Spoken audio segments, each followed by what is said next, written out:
It's estimated that around 3 million people in the UK have osteoporosis. It's a condition that means bones lose their strength and are more likely to break. It affects 50% of women and 20% of men over the age of 50. Today, students in Bedfordshire have been testing the bone density of about 300 people. They want the government to make bone density scanning part of the standard health test.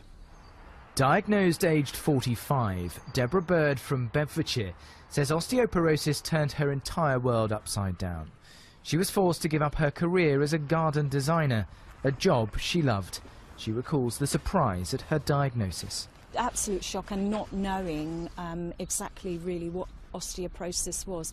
But then you're worried, concerned, and frightened of falling, breaking a bone. So all the things that I would have done before, I had to change. It's horrible. It affects so much of your life. But you just have to adapt.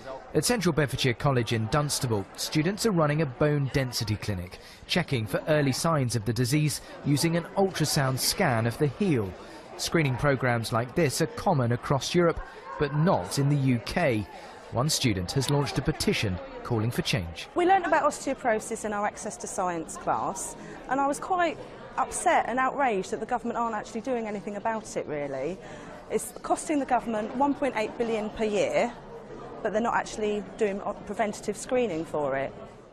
Those who show signs of low bone density are advised to see their GP. They're also given advice on diet and lifestyle changes which can improve bone strength. The data gathered is then used as part of the students' learning. It's a risk assessment.